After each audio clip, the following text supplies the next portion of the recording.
আসসালামু আলাইকুম এভরিওয়ান। ভাই বোনরা, আজকে আমি মুরগির মাংস দিয়ে এখানে মুসুর ডাল রান্না করব, একটু ঝোল ঝোল করে, একটু ভারী ভারী ঝোল আর কি। তো আজকে আমি মুরগির মাংসটার কিছুই বর্ণনা দিব না, শুধু রান্নাটা আপনারা দেখবেন আর আমি আপনাদের সঙ্গে একটু গল্প করব, কারণ রান্না তো সব রাঁধুনিই পারে, তাই না ভাই বোনরা?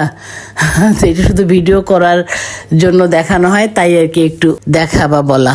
তো ঠিক আছে, এই যে আমি এখন মুরগির মাংসটা তো রান্না শুরু করে দিয়েছি। ভাই বোনরা, আসলেই মুরগির মাংসটা মুসুর ডাল দিয়ে যে রান্না করছি, এই রান্নাটা আমি আমার যে স্টেপ মাদার ছিল তার কাছে শিখেছি, তার হাতের রান্না এটা। মানে সে আমাদের বাসায় যখন আমার আব্বা তাকে বিয়ে করে নিয়ে আসে আমার মা মারা যাওয়ার পর, তখন আমরা ছোট ছোট, তো ওই আমার আম্মা স্টেপ মাদার উনি রান্না করেছিল, খেতে এত মজা লেগেছিল, তার কাছে রান্নাটা প্রথম শিখেছি। ওই আমার নিজের সংসার জীবনে এই রান্নাটা আমি অনেকবারই করে খেয়েছি, তো বেশ কিছুদিন থেকে রান্নাটা খাই না।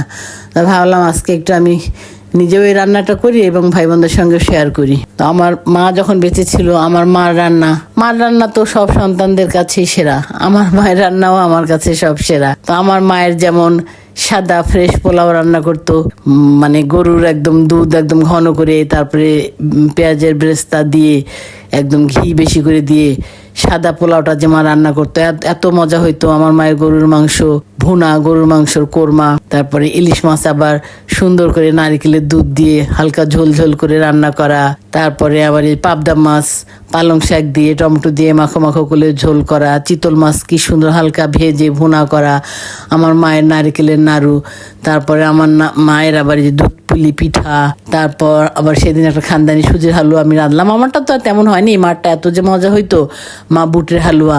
যাই হোক, মায়ের হাতের রান্নাগুলি এত মজা লাগতো। তো মায়ের হাতের রান্না সব স্বাদ আমার মনে আছে, মুখে লেগে আছে, কিন্তু ওই রান্না কিছু মায়ের কাছে শিখি নাই, কারণ মা যখন মারা যায় তখন আমি সবে মাত্র ক্লাস 10-এ, আর ভাই বোনরা তো সবাই ছোট।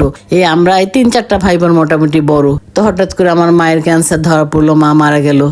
তারপর আমার বাবার চাচারা, আমার নিজের দাদা তো মারা গিয়েছিল অনেক আগে, তো আমার বাবার চাচারা বলতে মানে আমার দাদারা হয়, দাদার ভাই, আমার বাবাকে আর কি জোর করে বিয়ে দিল, যে একটা বিয়ে করা দরকার, সংসারে হাল ধরা দরকার, বাচ্চাদেরকে দেখাশোনা করবে, একটা গার্জিয়ানের দরকার। যাই হোক, একদিন আমার দাদারা আমার আব্বাকে বিয়ে দিয়ে দিল। তারপর যাই হোক, স্টেপ মাদার ঘরে আসলো। আমার সৎ মা ভালো ছিল, আমাদেরকে অনেক আদর করতো।